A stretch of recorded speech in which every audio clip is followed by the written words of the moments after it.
Good evening, everybody. Once again for another fairly last-minute decision. So last minute, actually, we've missed the first three games. Jack, what have I missed from the? Sorry, Jack, I caught you a bit off guard there. It's fine, it's fine.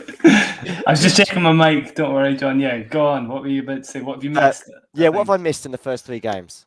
extremely high level stuff. It's looking like it's going to be a great match. Jess Pegula, most importantly, has come out and shown she's up for this occasion. They're both striking the ball really well. I actually thought it was on fast forward. Like the stream was trying to catch up with itself when I first put it on. They're smacking the ball. It's good. Yeah, right. Hey, Isabella, what have you made of the opening exchanges? Yes, I would say the same. I think Pegula had a break point against Swiatek at one point. Okay. The first game was incredibly long for a first game. And my stream also was having a lot of trouble syncing up. It was moving that quickly. So If you think that Isabel is filling me in as well as the audience on the latest ongoings in this match, she absolutely is, because I was busy racing off to a 7-Eleven to get some beer, so I basically missed the first three games. We're on serve, though, still, so you've not missed anything crazy, at least. I'm going to bring Vanch in immediately. How are you, Vanch? What have you made of the opening exchanges? Yeah, it's been pretty good so far. Of course, Swiatek just held it love at 1-1, and I think that should give her quite a bit of confidence because she had to work hard in her first service game. Okay. Pegula was hanging in, and Swiatek was missed a couple of forehands long, and so she's just kind of finding her range. And so far, it's on serve. Did everybody have this quarterfinal like me in their bracket? no. Oh, really? No, I did have Pegula getting to the quarters, but I had her playing Xin Xuen. Oh, That really? didn't So quite work out. you had Iga going out early on-ish. In the fourth round, yeah. Okay. Jack? You're on mute, maybe, Jack. I don't know if you turn yourself off. So I am, yeah. I was just saying I'm exactly the same as Vanch. I think we talked about it on the pod, right, Vanch? We both said Zheng and Pegula. You said Pegula to go forward. I said Zheng to go forward. Yeah. Yep. So you could still be right, of course. But yeah, Pegula's looking brilliant so far. She's going into Iga's forehand at the right times for sure. Yeah. Maybe a little bit too much. I don't know if Iga can get her bearings. But, you know, if the tactic works, it works. We'll see. It's currently 2-2. I will inform the audience if we are missing anything crazy at any point, if there's any break points emerge. Oh, well, talking of crazy, that was a wild sort of attempt at a drive volley from Swiatek, but it was a bit high for that. I'm probably ahead of somebody. So watch this from Swiatek. She's going for a drive volley, but it's pretty much at sort of above head height, which is why she ends up hitting it wide into the tram line. I'll talk us through this point, so that way you've got an idea of where I'm at compared to everybody else watching. Iga's about to serve as she goes down the tee, but she goes long. Second serve here for Iga. Pegula has a love 15 sort of a lead, if you like, in this particular game. So let's see how this second serve pans out with Pegula there on the baseline. Iga second serve. How's it going to go? This time goes into the backhand of Pegula, and Pegula's a winner from Pegula on the backhand side. 70 miles an hour, that second serve from Iga. I Jack. thought it was a double fault there, John, actually. Is it not really? a double fault? It might have been a double fault, yeah. I think I'm a little bit ahead of you. I'm currently watching the Love 30 point unfold. Yeah. I'm at the same place, yeah. Yeah, maybe a wee bit ahead.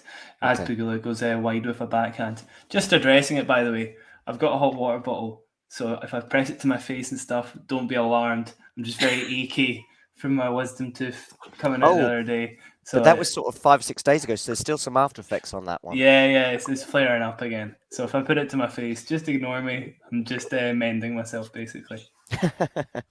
I might actually switch the TV off and then back on again and see if that means I'll get up to speed. Vanch, what has Pegula got to do to beat the world number one?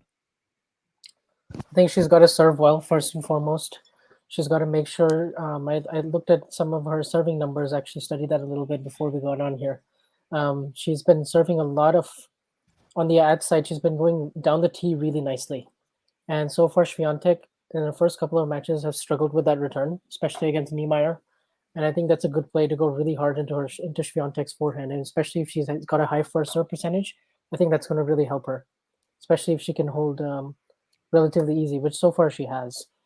And then she's got to make sure she can stay with Swiatek in the baseline rallies, try to hit with as much depth as she can. She obviously has hard flat penetrating shots, which are going to work well on the surface.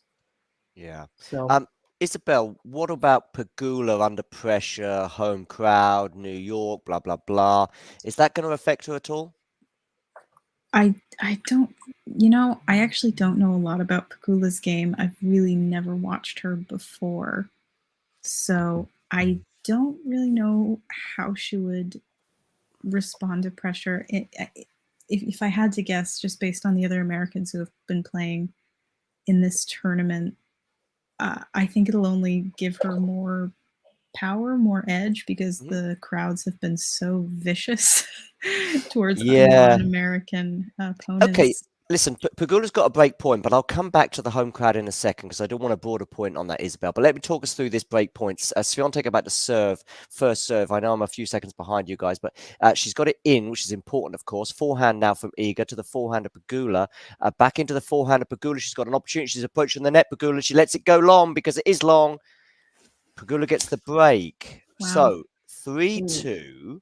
I think generally that Pegula may win this match, may lose it. How about that for analysis? But I do think that she'll be okay with the home crowd. But what do you think, Isabel, about, because I was in the stadium today for TFO. I was supporting the American for a variety of reasons, many of which will be very obvious, even though I'm not an American myself. However, when I heard that Rublev was almost tearful at the end of that second set, I did start to feel sorry for him. But it wasn't anti-Rublev in the same way that maybe there was a bit of an anti-Khachanov sentiment last night, albeit he's playing an Australian in Nick Kyrgios. It didn't quite go into that territory. I don't know really how it must have felt for Tomjanovic and who was it Serena beat in the second round? Kontaveit. I don't know how it would. What are your feelings about this, Isabel, in terms of the home crowd? Well, I think Serena's a special case, and we can't use the crowd that was at her match and compare it to others. But from what I was seeing on, social media, it seemed like the crowds were being a little rough on Rublev.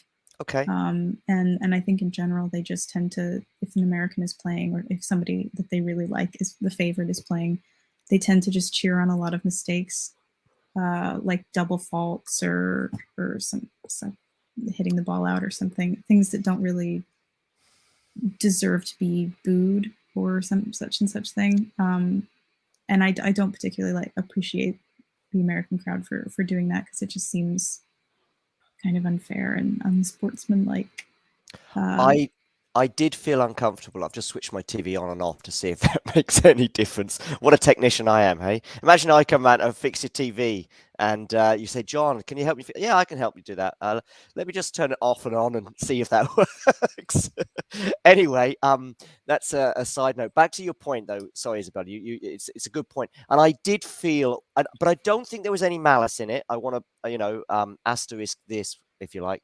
But there was somebody behind me muttering or slightly louder, double fault, and they were hoping that, I think there'd already been one fault from Rublev. They didn't celebrate it or go crazy, and there wasn't a double fault. But I did think that was, listen, I'm going to say that it was just from a fan who's not really thinking about the match too seriously, other than they just want TFO to win. They're certainly not aware of tennis etiquette, blah, blah, blah. But I hate to think what it must have felt like for Rublev and for some of Serena's opponents in the past. And Khachanov. I mean, Khachanov, I have no idea why, but there was some boos as he entered the court last night, which is just odd. I would assume that would be due to the sort of anti-Russian sentiment of the world right now, which I also don't think is fair to throw upon him or any of the Russian players, but that would be my guess. Yeah, but don't you think it may also be part of the pro Kyrgios sentiment too, that it might be? Sorry, it's just going to be Isabel and I for now. Jack and Ivan, you keep an eye on the tennis. We will come back to you because there's some tennis going on. But do you not think it may also be the nature of the pro Kyrgios fans, perhaps, that encouraged that kind of response to the Khachanov entrance? I'm sure it contributes to it greatly. Curious, with all sort of problematic, to say the least. People, they always sort of inspire bad behavior in others. I mean, if you look at any political leader and look at their fans, you could say the same thing. So I think Kyrgios does just kind of bring out the worst in his own fans.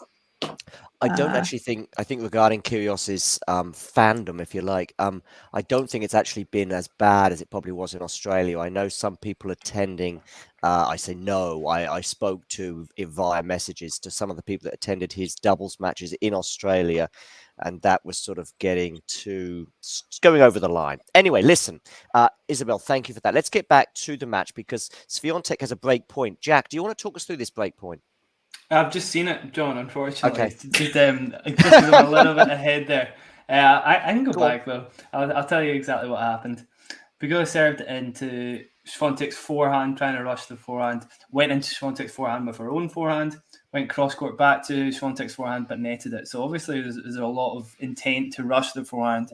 It's interesting as well that on the break point against Swiatek's serve, Pegula came in on a shot that really wasn't net approach worthy, I would say. I think really the idea of rushing our forehand is that's what the takeaway should be, basically. So even coming into the net off shots that she doesn't feel are merit it, basically just to sort of panic Swiatek seems to be the key at the moment, and I don't know if it'll work for the whole match, to be honest.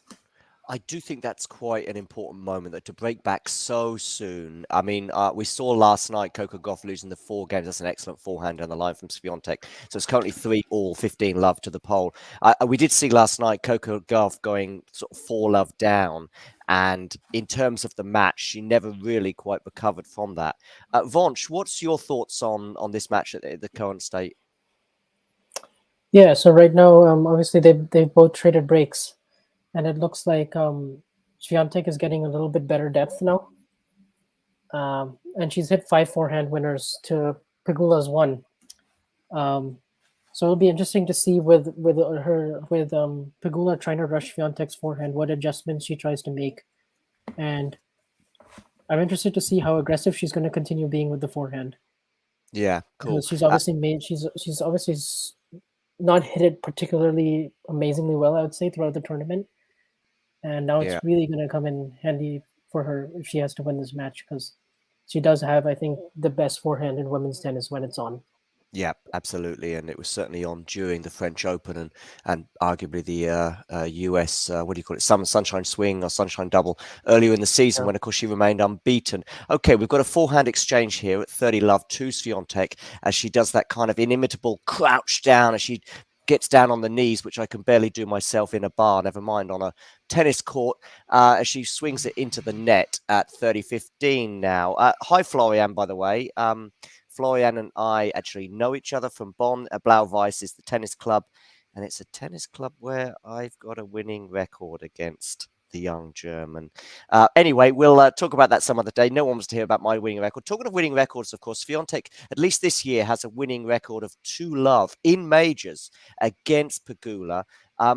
Jack, what is her record overall like between these two? Is it just the 2 matches they've played, or have they played more? I believe they've played 3, I'm pretty sure. Did they play one in 2019? Possibly Cincinnati. Vance, I'm sure you'll know. It was DC. So it was DC. actually en route to Pegula's only title. Right. Yeah, no, I didn't see that match. But I can tell you the 2 matches this year, there was one in Miami, straight set 6-2, 7-5. However, very, very close second set where Pegula made herself a problem. And then the French Open as well, which was pretty one-sided. But the Miami one was really telling. I think Pegula was able to go into Swiatek's forehand with her own forehand quite frequently and get points that maybe you wouldn't expect other players to get. And also under pressure in that match. I mean, she saved match points, I think, to break back.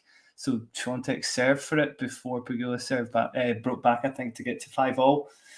So, I mean, under pressure, she was great against Swiatek. Going into her forehand, she was great. Loads and loads of different factors that could be key. But I don't know if she's getting the combination right at the moment. Where's that coming from?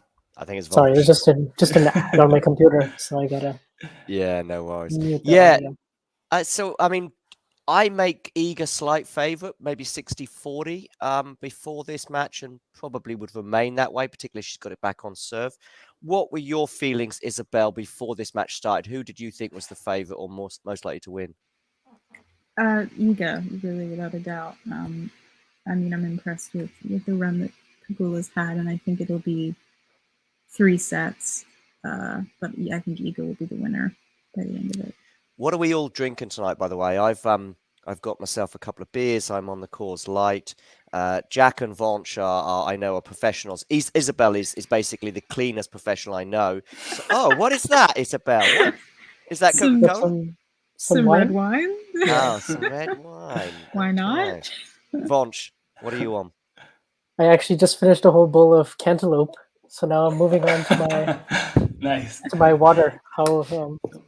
Fair enough. Jack, what's your tipple? Or have you got any tipple this evening? Yeah, a good friend of mine suggested ginger tea for healing my wisdom tooth, basically. But I might move on to beer later on. I'm so hyped for the Sinner Alcaraz match that it probably merits it. Yeah, fair enough. By the way, everybody wants to know about wisdom teeth. That's what they're tuned in for. So I'll fill those in. Do you like that, Vonch? I'm going to fill them in. Do you get the pun there? I'm going to fill everyone in on my wisdom teeth story, which is about the best part of 2 decades ago when I had all 4 out at once. And I would say the first 12 to 24 hours was okay. And I was like, oh, this is all a bit over the top, and all the reports and reactions I'd heard about how bad it was going to be. And then about 24 hours in, the pain hit, and it was horrendous. Anyway, hopefully you'll be getting better soon, Jack, at least in terms of 100% recovery. Talking of recovering, Swiatek now back on serve, having been a breakdown, and she's at love 15, at least where I am. Where okay, cool. So, but I still might be a few seconds. All right, great. Everyone's same, yeah. I'll talk us through this love 15 points. The second serve for Pegula at love 15. Here we go. What are you going to do with this one? Are you going to go to the forehand? I would imagine no, but you never know. She does go to the forehand. It's a great return from Iga, and it brings up love 30. Jessica there just sort of whacking a racket down. Probably because she's quite annoyed at herself for going for the forehand. Iga's won 10 out of the last 11 points. By the way, talking about being frustrated, today, Rublev, I think his racket spent more time on the floor than his hand. Yeah, poor guy. What a tough loss to stomach. Obviously, for those at home, it's maybe quite a well-known stat for some, but for those that don't know, Rublev has lost 6 slam quarterfinals now. So he was really, really gutted with that, and it makes sense. That was probably the best opportunity he's had yet, I would say. So it's got to hurt. I actually didn't realize that. I remember him losing to Tsitsipas at the French about 2 years ago. I think it was in the one in the winter, the October one. And I must admit, going into that quarterfinal, it was a slightly different Tsitsipas. We know the following 18 months he had, particularly on that surface, or the following 12 months. But I actually thought Rublev had a great chance that day. But I didn't realize that 6 in a row. It's love 40, by the way, for Iga. So she's about to break here, or threatening to break. Backhand to backhand, forehand of Iga, backhand of Pegula goes long. 5-3 Swiatek. Huge moment in the match there. I think you'd agree, Jack. Yeah, I would say so. I think the toughest thing for servers when they come up against Iga is knowing where to go with their serve. It looks like Pegula's trying to rush the forehand, but it just doesn't work as well as it used to. And her backhand return has got so much better this year. I think it's the reason, almost single-handedly, for why she is so successful in hard courts nowadays. And for somebody like Pegula who doesn't have a huge serve, it's just really difficult to not feel exposed. Yeah, right. Yeah. She's got and speaking of the forehand to forehand exchanges, actually, I just saw another interesting stat that on their forehand, on average, they're averaging about 75 miles per hour, and that's both for Pegula and Swiatek as well. However, the difference is in the RPMs, so the rotations that Iga is getting on the ball, which you can obviously imagine is plenty more because Pegula has a much flatter strike. So Swiatek is averaging 2,476 rotations per minute, whereas Pegula is at 1,555. So it just kind of illustrates the difference. I'll come to you for some Pegula thoughts in a moment, Vonch. In fact, I want you to react to what I'm about to say, which is basically that Pegula is one of these players. We talk about it quite a lot with certain players. By the way, that you're not missing anything. It's 30 love to Swiatek. I'll let you know if she brings up a set point.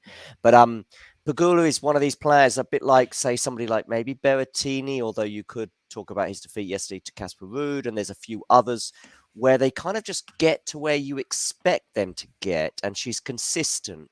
But the fact that she's only won one title also suggests she doesn't really exceed expectations. In a way, it's better to be wildly inconsistent, win a slam or two, win a Masters or two, and then, finish your career never having won a 250 in a way. It's much better to be like that, of course, than the other way around. What do you think about that take, Vonch? I think it's interesting. I actually prefer a little bit of both. Like I do reward a lot of consistency as well, because obviously you want to keep putting yourself in those positions, getting to the quarters, getting to the semis, getting to the finals, and then you never know sort of what can happen if the draw can open up, or maybe someone is playing a little bit below their best, or you just never quite know on that day. But she's now consistently, like you said, getting to quarters, semis, and finals. So obviously that's the next step for her. I do think one title is quite a bit less. I would imagine she definitely would win a few more, and especially if she plays a few more 250s or 500s. But I think at this point it's just about peaking for the big events and doing well. She's done really well in the Masters 1000s as well. Made 3 of the last 4 semis. So she's had good results. It has a double set point here, 40-15. Thanks for that, Vonch. Sorry to interrupt, but just double set point here for a big one. Okay, cool. Iga, first service, you're going to get it in. She does, to the backhand of Pegula, to the backhand of Iga. What a winner! What a winner from Swiatek. Jacked. I didn't even clock. Was that her backhand or her forehand? It was backhand. Backhand. It was winner, backhand, yeah. Almost a half volley. Almost. Yeah, great start. She just looked like she turned it on, and I think this was the worry that Pegula wouldn't have a red line that could match Swiatek's base level, basically. That as you're saying, exactly. She beats people you expect her to beat. Our base level's been getting higher, certainly over the last few months. I think she's looked better than she did at the start of the year. But yeah, it's just not high enough to wrestle with Swiatek consistently. I think something will have to change. Isabel, I'm going to come to you in a second with your thoughts on both the first set and maybe even a bit more on this Pegula and Swiatek talk. Because the thing is, it's just I know where you're coming from, Vonch, with it. Whether you want to be consistent and win, but we can't all be Rafael Nadal, Djokovic, Serena Williams, etc. So in a way, you're better off being a Carreño Busta and getting a Masters 1000, or even somebody like Hubie Hurkacz as well, getting a Masters 1000. I'm sure there's women on the women's side that are missing, and just having an amazing 2 weeks. I mean, Frances Tiafoe, for example, is somebody who really is kind of just inconsistent, but he's never been there to strike as well when it could be there. Like, let's say Tiafoe was in this draw right now. It opened up for him in Australia, and it never did. And I think it was what's his name? Yannick Noah, who won a French Open in the early 80s, giving some great comments to the tennis podcast earlier this year. This is ahead of the French Open and long before, unfortunately, Tiafoe had to pull out injured. And it was just like, what would you say to Francis to try and get him over the line? He's now 35 years old. And the words that Yannick Noah gave us, I should say, were quite interesting via that podcast. Was just knuckle down for 3 months, just knuckle down and just get it going, and just every single second for the next 3 months, think about winning that major, and it might just happen, and then you'll be there ready to strike when moments arise, just like they are for many men on the men's side of the draw right now. Players like Berrettini and Kyrgios may well have missed the boat given the way they went out yesterday. But listen, I'm getting sidetracked with the men's side, and I want to get back to today's match and also the women's side in general. Isabel, any thoughts on the match so far with Iga winning that first set 6-3? I think it's all kind of going to company standard at the moment. Yeah, I just don't think Pegula really has any sort of weapon against Iga right now. I think she's going to have to rely on Iga making mistakes. Yeah, I agree. Which is rare. I agree. Yeah, I know, especially this year. I agree. And there's a mistake from Pegula bringing up love 15 already at the beginning of the second set. Yeah, no, I agree. And I think it's what Jack highlighted as well. Basically, the ceilings of both players are quite different, let's say.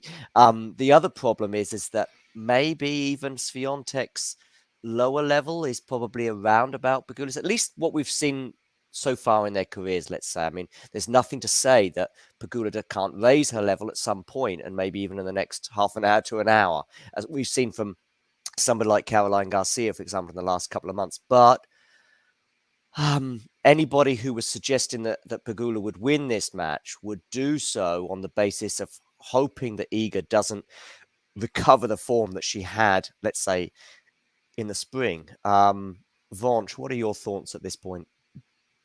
Yeah, I mean, obviously Swiatek won 18 of the last 22 points to win that set, and you can just see the way she's explosively moving Pegula around the court, keeping her guessing. We saw with that backhand down the line winner to close off the set. Swiatek is really not giving Pegula any time at all to settle, because now she's got the upper hand and it feels like she's the one in control and dictating the tempo of these rallies. And it's difficult for Pegula to hit through her at the moment because she's defending everything, and she's got that open stance defense on the backhand as well, which she can slide on this hard court. So I just think, she just has the heavier shots at the moment, and right now it's up to Pegula to find different solutions. She tried to come to the net there; it was a good approach, but Swiatek just crouched down in her super low aggressive position and just hit one of those sliding Djokovic-esque backhands. Yeah. And Pegula was not really able to have good feel on that. And Iga has just broken again. And let me tell you about the return of serve here, because it wasn't one of those venomous Caroline Garcia-esque returns. It was actually just a really good serve from Pegula, and somehow Iga gets her backhand on it and lands it pretty much plop in the corner of the backhand corner of the court. And it was such a difficult position for Pegula that she ends up doing a forced or unforced error, whatever way you want to look at it. And as a result, she's already got a break of serve. So it's 6-3, 1-love with a break of serve. Jack, It's interesting. Well, it's interesting there, actually. I actually thought Pegula did the right thing. It looked like she was trying to go lower and lower over the net. The two unforced errors we saw to give the first 2 points of that service game, both going into the net. So she's obviously trying to keep her net clearance as low as possible. It's probably the only way she knows how to redline against somebody like Swiatek. So she's probably doing the right thing. Just we're going to see her make a lot more mistakes, and most likely this is going to be quite a standard Iga match, as she absolutely kills the backhand. Oh, yeah. Yeah. That was an excellent backhand on the line, winning that first point, 15-love. So it's now 6-3, 1-love, 15-love to the world number one. Yeah, I think she's got to go a bit bigger now, Pegula. And to be fair, I'd probably concentrate a bit more on that return from Iga as well. It was not an easy return because she was on the stretch on the backhand side, at sort of her weaker side, I would argue. That's a good return there from Pegula, by the way, bringing up 15-all. But the placement from Iga, putting it right in the sort of corner, if you like, back towards her opponent, made it really tricky for the American, and it's now 15-all. Isabel, I'm going to come to you in a second regarding basically, you were at Wimbledon earlier this year. You had that experience. You've obviously grown up. If I'm right, did you grow up in California? Yes. Good. I get confused between, because did you spend some time in Canada as well?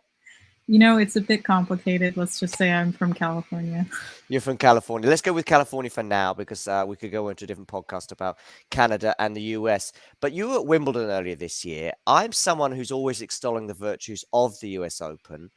Are you someone that probably, either growing up or even just in the present day, someone who's sort of always sort of romanticized and thought about Wimbledon in a high regard, and those thoughts were reinforced this summer when you went there? I absolutely romanticized it growing up, because it's sort of this like, oh, it's like the most prestigious Grand Slam there is, and tennis totally originated in England, even though it didn't.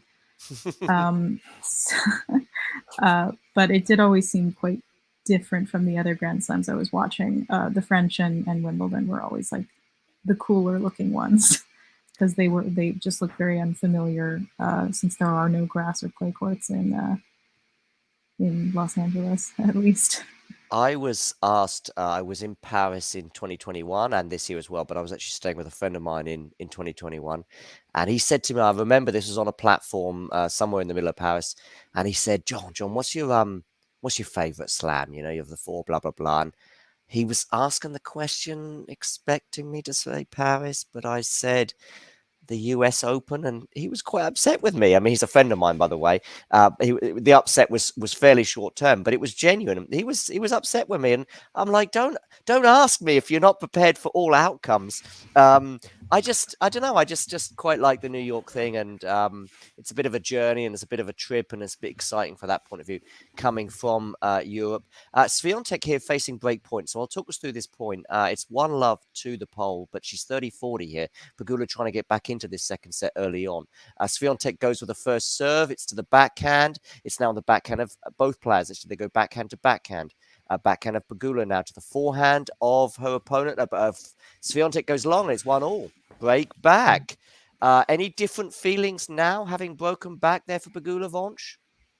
Yeah, I definitely think Pegula had a lot more success there, especially to get to the break points, going cross court hard to the Swiatek forehand and just kind of unsettling her, rushing her a little bit, causing her to take a little bit of a bigger backswing. Maybe her feet weren't quite in the right place a lot of the times, and so yeah, it was a good game for Pegula. She was able to read Swiatek's serve quite well, really get on top of the ball, and I think that's what she probably has to keep doing and just keep maintaining that, and then it's up to Swiatek to sort of raise her level.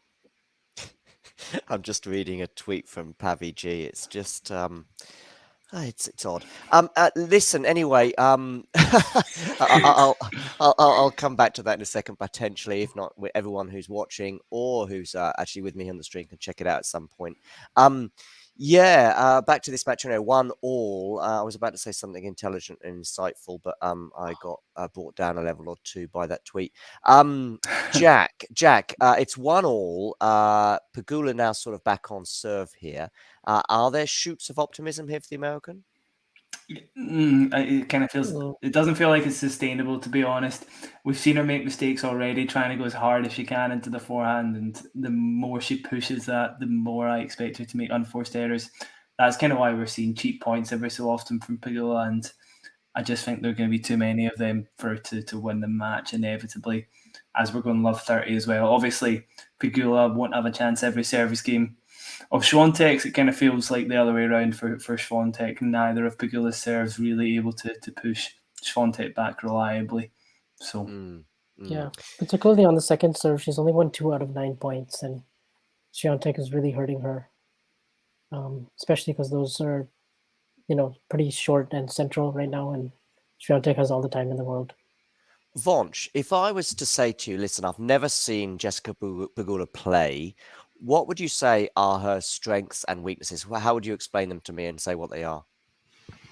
I think mentally she's quite composed out there. She's comfortable in her own skin. She knows her game plan. She's very solid off of both wings. Pretty consistent. I think she's improved her serve, even though in this match it's you're playing a great returner like Swiatek. It's not always going to pay dividends, but I feel like she's cool, calm, collected. She moves pretty well. She kind of has a very solid all-round baseline game. She moves laterally quite well. She hits the ball quite flat, I would say. She's one of those flatter strikes type players, and so she can definitely deal with pace pretty well. She can go down the line pretty often, change directions. I think that's what she's quite good at, like just sort of going cross, and then knowing when to go down the line. I think she's as flat as she does hit. I think she does have a lot of margin on her ground strokes, and we've seen that sort of against many different players. She's able to match up well against them, just because of how solid she is. Swiatek has a double break point here, so I'll just talk through this point. Pegula to serve. Second serve for Swiatek to look at after she goes into the net on her first serve. Pegula, where's she going to place this one? She tried to place the first one down the middle. She goes the same way. Backhand, though, is it too good? It's too good from Swiatek. That backhand winner was just too good, Jack. Yeah, great stuff again, obviously, from Sean. Again, it's like that point at 15-30, I think, where you You see Pegula go long in the forehand. That's what I expect to see most points. If Swiatek can stay in the rally long enough, and I just don't think Pegula's got a way of hurting her consistently. It's going to be a pretty predictable match, I would say. Unfortunately, Yeah. So I'd like to see a bit of drama, but doing quite a good job with that inside in backhand return in this match. Yeah, there's been a few of those. Listen, now at 2-1 with a break. Listen, Isabel, it's fine to say you are. Are you supporting Pegula? Does she generate the same excitement among Americans, for example, or even just tennis fans that somebody like, dare I say, Tiafoe does, or let me think of, or even Serena Williams, of course. Does she get people excited in that way, or do you think she doesn't really get the same level of crowd support, or is Coco Gauff, for example? I would say she probably doesn't. Not that since I don't have the sound on, I can't really hear if the crowds are really cheering her on just because she's American. But I don't think she's just had the same sort of explosion of success she's been that someone like Coco has had. Yeah. She's been more of a slow burn. She's a little bit older. Yep.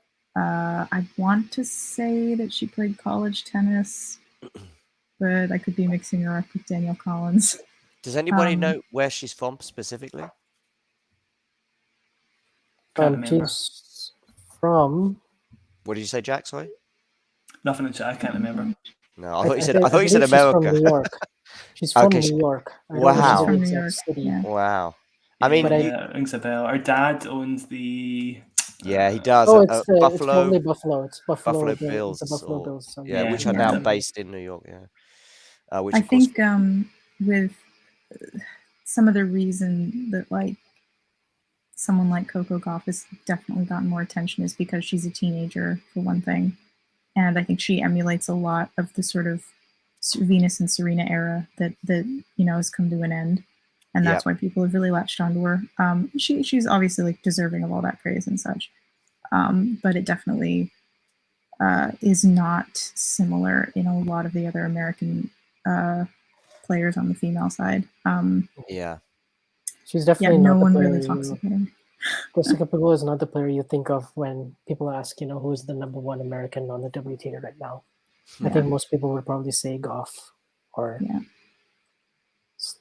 Keys or someone like that, but it's actually I don't even know if they could name Keys. Like, this is what I was saying the other day, like on Twitter, like America is so obsessed with having a man do well in tennis, and there's so many countless American women who've been succeeding in women's tennis, and it's not just Serena, it's not just Venus. Sloane Stephens would be another one, would she? Sloane Stephens, Madison Keys, Sophia Kenin, Danielle Collins, Coco Gauff, they've all been in Grand Slam finals if they haven't won. And the media really doesn't seem to care. They just want a man to be in a Grand Slam final.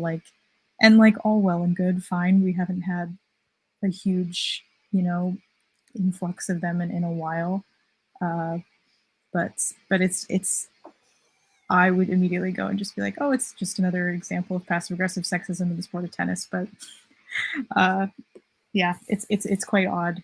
I don't know why they can't just give American women the respect that they deserve. I have been splitting my attention from your valuable input there, Isabel. Don't get me wrong. I have just don't get me on a tangent about these things. I'm happy to go down tangents, alleyways, and all sorts of places, but we will come back to that. And I think there were some salient points you raised there. But we've got a triple break point here for Pegula. I'll come back to Jack's thoughts on the match in a second. We've got a second, basically just a litany of unbelievable errors from Swiatek. I think at least one was on the forehand, maybe two. One just was going too long. Anyway, here's a second serve for Pegula to look at. Love 40 to get it back on serve. Here we go into the backhand of Pegula. Pegula goes decent. Oh, that's a good forehand though there from Swiatek to bring up a winner. 15-40. I will come to you in a second, Jack, when this game reaches a conclusion or deuce. It's 15-40, so that's one of 3 break points saved from Swiatek. She currently has a 2-1 lead in this second set with a break, but she's under pressure here to lose her serve again. I think we've had 3 breaks in a row, if I'm right. 15-40 now, Swiatek here about to serve. Where's she going to put this one? She goes trying to go down the tee, but she hits it into the net. So it's going to be a second serve for Pegula here. She's there on the baseline, 108 miles an hour. That attempt at the first serve there from Swiatek. Here we go. Second serve, Swiatek. This time goes into the forehand. Forehand of both players, forehand to forehand, still on the forehand, still on the forehand, still on the forehand of both players as we go. And Iga tries to switch it up and it doesn't work. She nets. It's 4 breaks of serve in a row. I'm pretty confident of saying that. Jack, where did that come from? It's quite interesting, actually. I do think Swiatek's playing below her best level. I think Vance mentioned earlier she's not hitting her forehand quite how she has at the start of the year on hard courts. That's definitely the case for me, because if Iga got 2 forehands cross at the start of the year, generally the point was guaranteed to be hers. The weight of the shot almost always pulling her opponent too far off the court for them to respond with a forehand valuable enough. I remember her playing Pegula in Miami, and that play worked so well, and certainly for a set and a half at least, and it just doesn't seem to have the same bite to it that I remember from that match. Whether that's a lot to do with Pegula as well, she's flattening it out nicely, but it looks like Swiatek's taking a lot of risk on her own forehand as well, more so than I would have expected her to be taking. So, it looks shaky. I expect her to right the ship soon, but yeah, interesting. My feeling, for what it's worth, is that actually those forehand errors from Swiatek were maybe drawn out of more from overconfidence than any sort of tension or anxiety. I just think that 2-1 with a break and obviously the first set lead, I just thought that she just felt as though she could just hit it as hard as she can, and sometimes it went a bit too long, and I don't know, it just felt like that she actually felt as though the match was kind of in her hands, and still is in many respects, although they are on serve here with a 30-15 lead now for Pegula. I'm going to come to you in a second, Vonch, with your thoughts on this second set in particular, with obviously 4 breaks of serve. But I thought once Swiatek got that second break that she would consolidate and take a 3-1 lead. But like often in this tournament, I'm wrong again. Vonch, what are your thoughts on this second set so far? Yeah, a little bit of a surprising game there, because I thought Pegula actually played a very solid game to get the first break back. But this one, I felt like Swiatek was really lost control of her forehand, especially the really high ball that she had at, I believe, love 30 to give Pegula break points. She almost missed that the same way she missed the swing volley earlier in the first set. Just kind of losing control and super high up, having a tough time just controlling it shoulder height. And then I thought she pulled the trigger a little too fast on the break point and just didn't have great footwork and missed it in the net. So I think it's going to give Pegula a big boost if she's able to hold here, because so far she hasn't done a good job of consolidating her breakbacks. Obviously the sample size is small, but she did start out with an ace, I guess, which would help at 15 love, and now it's 30 all. So yes, 30 all, but she was 30-15 up, so it's 2 all, 30 all. I'll talk us through this point, and then I'll come to one of Jack or Isabel. I'll decide spontaneously, so be ready is what I'm saying. Second serve here for Iga to look at as Jessica Pegula goes to the forehand of Iga. Now exchanging forehands. They're now on the backhand of Iga to the backhand. Oh, but she went a bit too big on that Pegula. 30-40. Isabel, is Iga going to win this in straight sets? I mean, it's possible. She is making a lot of errors, but she also seems to recover really quickly from them. So I wouldn't be surprised if she edges it out. But I also wouldn't be surprised if Pegula edges out. So I don't know.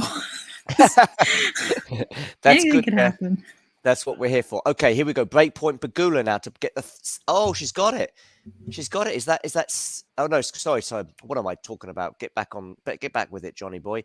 It's Deuce. It was breakpoint Swiatek.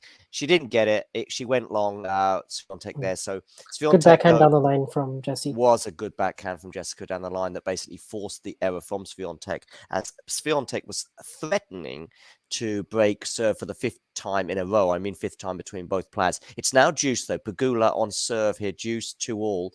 And it's an error there from Swiatek on the backhand side. So it's now advantage Pegula. So she could be stopping the rot or stopping the whatever the momentum is that either player has from constantly breaking in this set. She could be the first person to hold from the two players at 2-all. She's got an advantage here. I'll talk to this point, then I'll come to you, Jack. As she goes to the backhand of Iga, forehand to forehand. Forehand again. Okay, still on the forehand. As Iga this time successfully swaps it up or switches it up. Forehand of Iga to the forehand. They're just exchanging forehands here. But this time it goes into the net from Pegula. So it's an unforced error, I would argue, there from Pegula going into the net. What are your thoughts on this set so far? And if Pegula holds, Jack, is that advantage Pegula in this set, or am I getting carried away? I would say I'd be very surprised if Pegula does go on to win the set. I don't think this dip will be sustained from Swiatek. At the same time, Pegula seems to be making Swiatek play more of her game. I pay attention to how many times Swiatek nets the forehand, because I think she's trying to flatten it out, kind of like Pegula is, almost forcing her to go for pacier shots than she would like, rather than going heavy with the forehand. So yeah, I still think Swiatek's too good to let that bother her. To be honest, I think she'll be able to find a level that beats her. Vonch, backhand down the line from Swiatek. I mean, that was just unbelievable. Yeah, she changes directions on her backhand so well, and she's very comfortable. Of course, just kind of leaning with her right foot and putting all of her weight on it, and just picking the right time to go line. She usually hits that. Really well. It just reminds me of Indian Wells in Miami. I mean, I think changing. Go on, Jack. I was just going to say, I'm sure she called it her favourite shot, their backhand. Which, yeah, so it surprises people, but yeah, she can attack with it fairly reliably. Mm-hmm. I mean, changing it up, particularly after a succession of points as she goes into the net there, so it's back to Deuce here. This could be a fairly important game for both players, 2-all in the second set, and now Deuce. I mean, changing it up is something that perhaps some people don't realize, in my opinion anyway, just how difficult it is. Listen, I play quite a bit, or have started playing this year in particular, quite a bit of ping pong. And sometimes I'm in an exchange where I'll go forehand across table, if you like. Just let's say there's 6-7 times. The longer that goes on, the harder it seems to get to change it up. I do think it's a little bit easier in tennis, but the way she manages to change it up there, Vonch, as you said, onto the backhand, and that backhand winner was just unbelievable. But we're back at Deuce here. I'll come to you in a second, Isabel, as it hits the tape, and now it's an advantage for Swiatek. I'll take us through this point, and then I'll come to you, Isabel, on your thoughts on the match so far at the end of this game, potentially. It's advantage Swiatek. I'll take us through this point as Jessica's about to serve, trying to save breakpoint number 3. This just the longer this game goes on, the more important I feel as though this may well become. She gets the first serve in. She's got an easy shot at the net, and she takes advantage of that, Jessica. So it's now back to Deuce. I'll come to the end of this game, Isabel, for some sort of broader thoughts, and obviously those thoughts will be dictated to by who wins this game, I imagine. First of all, you've got to fight back against Jack, Isabel, because Jack has basically said that he doesn't think that Jessica has a chance of winning this set, and I'm sure you've already been swiftly taking notes on a comeback at Jack on that thought, as Pegula brings up break point. So there we go. If she wins this game, you can fire away at Jack's thoughts on his dismissal, dare I say, of Jessica Pegula's chances. I'll let you go for a free rein at that, and I'm sure you're very excited about that, just sharpening your sword as I speak. But let's talk. I'll talk us through this particular point from Pegula as she tries to seal this game. What is Iga complaining about? Does anybody know? Vonch, do you know what she's complaining about here? No, I believe I'm just at. She just went to her towel, and now Pegula is getting ready to serve. Yeah, I actually don't have the volume, so I need to. Don't worry. Anyway, she seems to be disrupted by something. Maybe the time clock. I've got. Oh my goodness me! I've actually got some what do you call it? Subtitles on the screen. So even though my volume's down, I should know something about the shot clock. It seemed, but anyway, I don't know. Makes sense. Let's see. Iga. Sorry. Let's see. Jessica goes down the tee. Backhand of Jessica Pegula. Backhand to backhand now. That I like I believe backhand. you have to go at the server's pace. So I believe you do. That's a fairly yeah, it's a fairly common thing in tennis. You have to get the person. What was the, just quickly, Vonch? What was it about the shot clock that Iga was upset about? yeah, it looks like it, or the umpire was gesturing to her that you have to be ready. Oh, I You see. take Got too it. much time going to the towel in between. that Got point it. Because Jessica's ready to serve, so you have to go at her pace. Got it. Yeah. Okay, that's fair enough. Or Iga losing her cool a little bit there. Yeah. Okay. So Isabel, are you ready? Here we go. Why is Jessica Pegula going to win this set? Why is Jack wrong? Look, far be it from me to argue with someone who knows more about numbers than I do. I feel like she's actually, I mean, I can't really tell. I can't tell if she's bothering Iga to the point where Iga is making a lot of mistakes, or if those mistakes are coming directly from Iga herself. One of you would probably be better at answering that. But she seems to be getting kind of irritated, playing a little bit less tightly than she was in the first set. Maybe getting a bit tense, making more mistakes. And I would hope that Pegula can just, take advantage of that, but she might not be able to. Yeah, but I think you might be right. I mean, at least with the point about being a bit annoyed. Actually, Hanya there on Twitter, what was Iga arguing about? I'm on mute. I don't know if she's doing that on our behalf, so she may well be doing that or I could be getting carried away with her interest in what Talking Tennis have to say. But if she is doing it on our behalf, thank you. If she's not and she's doing it inadvertently, also thank you. And I'll look out for the replies to Hanya's tweet because they are asking what Iga is arguing about. But I think Vonch may well have a point there regarding basically the umpire just saying, come on, get ready for the return of serve. Probably Iga taking a leaf out of Rafael Nadal's book a little bit too much, maybe to a certain extent, in terms of the way he always seems to dictate when he's serving. In fact, whether he's serving or receiving, he is dictating the length of time between points. But that's probably a debate for another day. Just before I come to Vonch, Jack, thoughts? I was just having this is a kind of a bit of a tangent, but I was just like having memories there of the last time a world number one played Pegula at a slam, and it was Ash Barty at the time at the Australian Open, and Ash Barty made Pegula look like she was about 100 or something in the world. I think it was like 6-2, 6 love or something like that. Just total flashback to them, because I think maybe people might have watched Pegula then and thought she was not as good a player as she actually is. I just think, Barty. I miss Ash Barty basically. Yeah, that's a hell of a tangent, but a worthwhile one. As Iga does a really good forehand drive winner for 15 love. Vonch, what are your thoughts on the Pegula situation now that she's sort of arrested the slide of a constant number of breaks there, although Iga does look like she may well hold as well. Has Pegula got a chance now in this set? She definitely has a chance to make this set extremely close. Whether or not she's going to win it is going to depend on a number of factors. Obviously, it's going to depend a lot on Swiatek's control on her ground strokes and how well she can deal with her service games. If she gets a quick hold and she gets a sort of love 15, love 30 lead on the next service game, then I think Pegula's in a little bit more trouble. But definitely Swiatek was a little more tense at the end of that service game, obviously, with the shot clock thing, and then also just Pegula getting out of a tough hold. So yeah, it's going to be interesting. I think this set is going to be closer. Yeah, it's currently 3-2 to Pegula, but Swiatek has 3 game points. So we go on the forehand exchange. Now it's Pegula on the forehand, and it's Swiatek again doing that sort of crouch down forehand that she's become famous for. Backhand of Pegula to the backhand of Swiatek on the forehand now as they do a forehand exchange. They're going to continue to go cross court. No, it's not going to be a winner. It's a winner from Pegula, 40-15.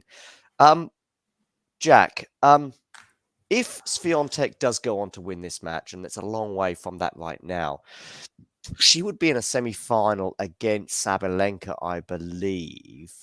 Swiatek's the favourite in that, right? Yeah, Definitely, yeah. They've played. I can think of at least one match they've played this year. They may have played a couple of times. They played on Played in Doha clay. and Rome, right? Yeah, Doha. They definitely played. Was it That was the Rome? match.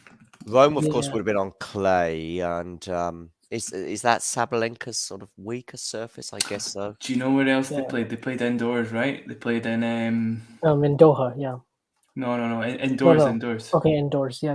I think they played last year at The indoor WTA. clay tournament. What's it called again? Stuttgart. Oh, was it Stuttgart? Yes, you're right. They played in the Yeah. final there, did they not? Yeah, they Stuttgart. did. Yeah. And Okay, that's yes. That was Stuttgart's indoors. Bloody hell. yeah, it is. Yeah. indoor clay. Not the most ideal preparation, but you know. That's the match that comes to mind. Obviously, it'll be different Right. conditions, but oh my god, So they played 3 times this year. That's crazy, actually. Athlete, wow, it must have been one-sided every time, right? I'm just It was, looking at it now. I don't think Sabalenka won more than 5 games. Yeah, it's just the reversed. steady aggression of Sabalenka is of Swiatek, I should say. Sorry, is just so difficult for Sabalenka to counter because just trying to rush Swiatek with shots that don't find the court maybe for more than 3 shots is pretty difficult. Yeah. It's Michael. interesting, actually. I want to see how convincingly she comes through this match because I feel like Sabalenka starting to play a bit better now, having beaten Burel pretty easily, and then today against Pliskova, she was pretty steady. Only hit 3 double faults the whole match, and just looks like that weight of pressure and expectations is off her shoulders, especially now that she's defended her semifinal points. And she's got a bit of a run of form here, having escaped against Kaya Kanepi in the second round from 6-2, 5-2 and saving match points, as well as her Cincinnati run. And she does still have a win over Swiatek, albeit it was last year at the WTA finals. So I think it could actually get interesting and close, and she may even win.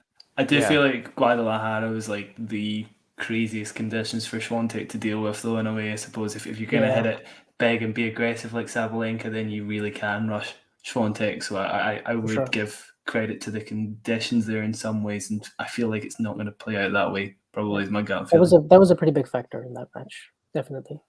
Yeah.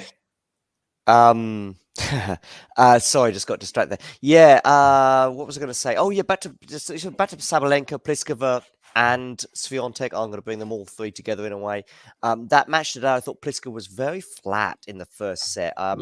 Just maybe there was a bit of a flatness in terms of the atmosphere inside the stadium. Sometimes the first match in the day can be a bit like that, even on Ash, or perhaps particularly on Ash when it's not sort of pumping or full like it was for the second match of the day with TFO.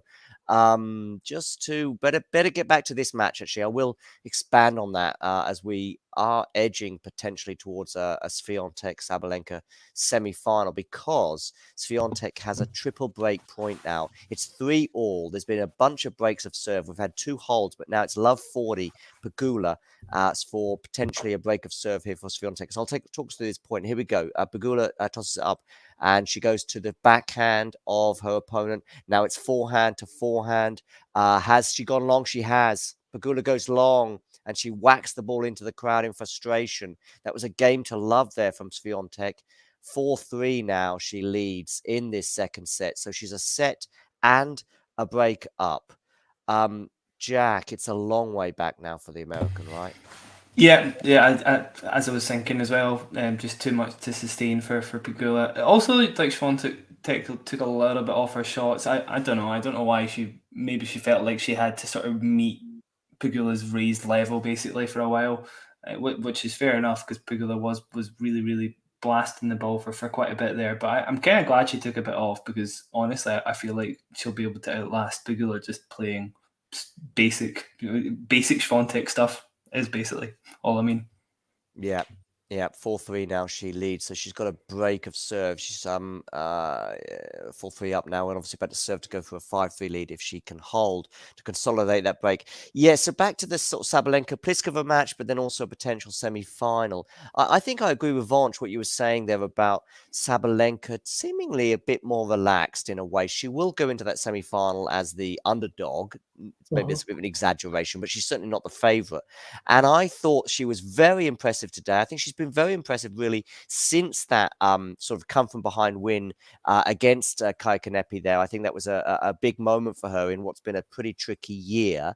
And I also know what you say, Jack, regarding some of the conditions in Guadalajara, but I was just about to check, actually. That's what I wanted to do. Listen, Vonch, you tell me some of your thoughts on a potential semi-final from those two, or more particularly, just tell me what you think about Sabalenka and her tournament as a whole. Yeah, I think obviously she had to come back from behind in that Kaya Kanepi match, and I think since then, having gone through, having beaten Kanepi, who she lost to at the Australian Open, she looks a lot more comfortable and just more relaxed out there. Not seeing as much much tension, maybe some high strung double faults, maybe overthinking her second serve, which she's done at big points this year. I mean, obviously she still hits double faults and bunches, and that's going to continue to, maybe be a factor when the nerves really do play a factor in her semifinal. But I just, when she's on and when she hits a purple patch in a match, there's maybe about 10, 15 minutes in a match. And every match that Sabalenka plays, unless the racket is really taken out of her hand, where it looks like she's the one in control.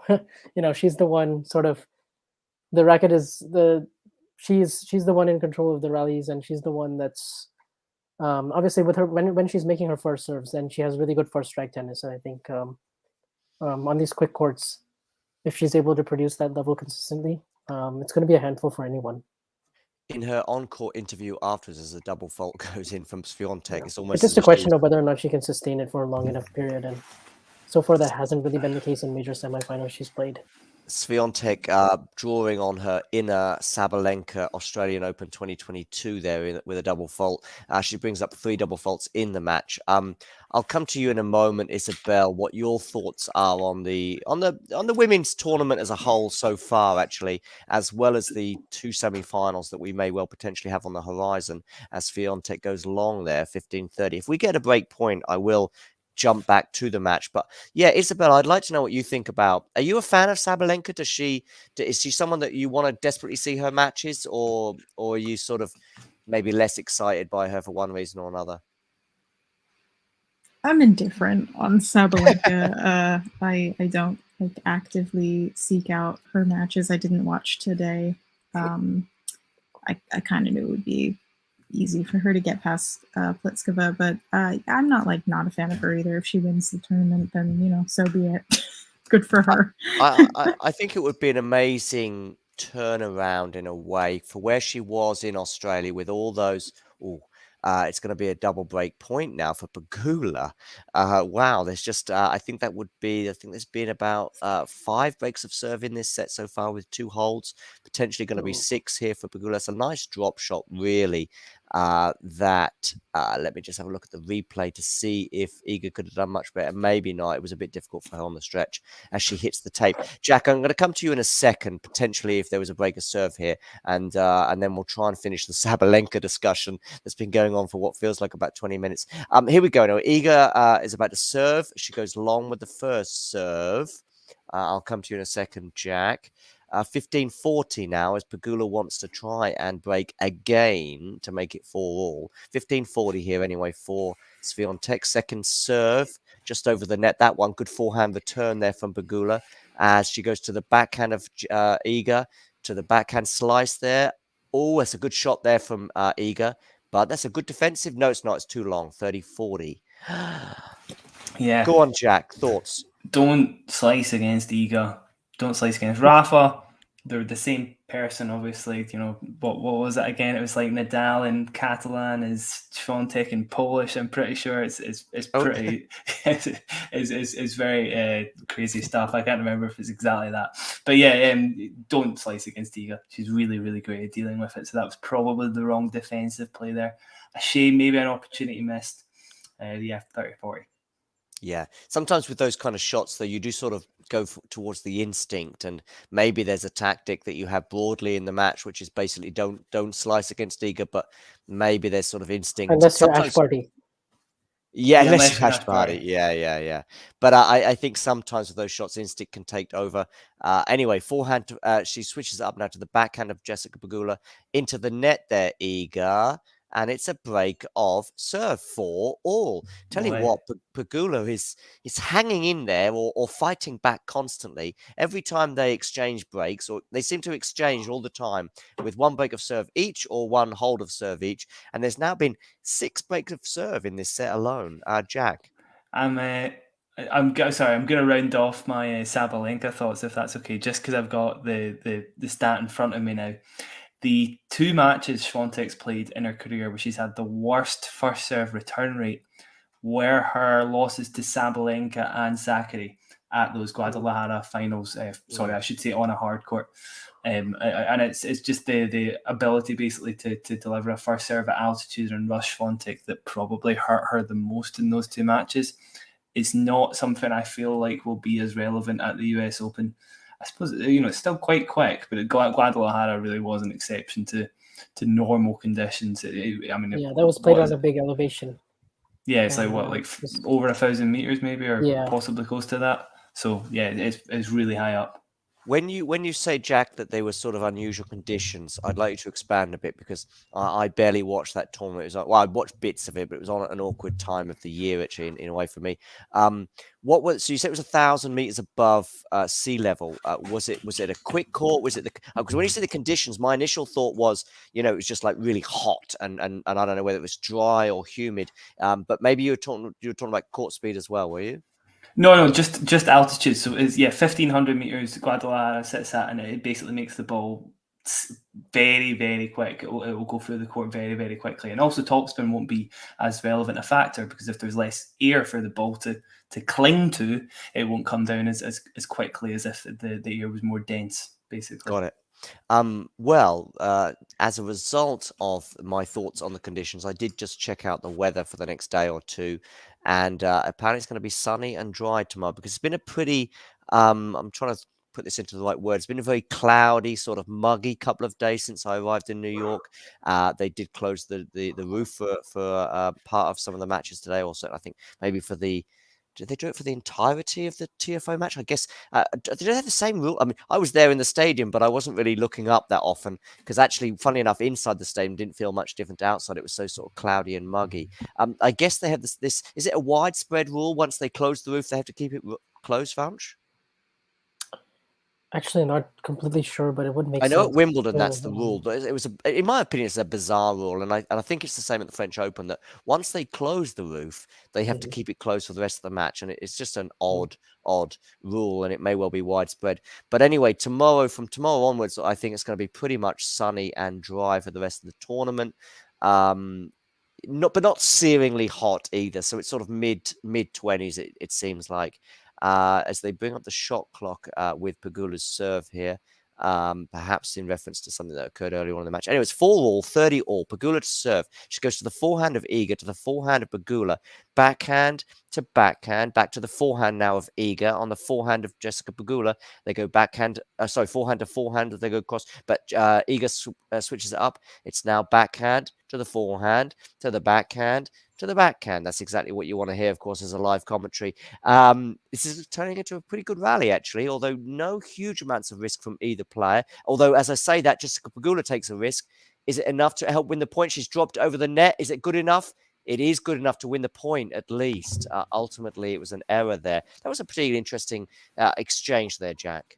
Yeah, great finish there from Pegula. Although maybe Swiatek should have made the last shot. I don't know. But yeah, really good change up. I don't know if we've actually seen the drop shot the whole match. So that, great stuff. I think it's a good point, though, regarding Iga there. Just looking at the replay and on that, I think she could have gone a little bit more cautious with that. I mean, she was on the stretch, so in a way, it seemed like a sort of a last-minute moment or a last-minute thing. But actually, it seems like the longest fight of the match, 23 shots. Iga there, perhaps losing a bit of patience with that winner. I don't know. Anyway, let's see how this turns out, this particular game point for Pegula. Good return of serve from Iga. She's now on the backhand, and they're both on the backhand as they go center down the court. But Iga switches it up. It's not enough to win the point, though. Backhand. Oh, that's a good change of direction there from Iga, bringing up deuce.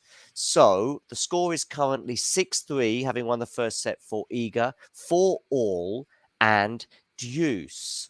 What are your thoughts as it stands, Vanch?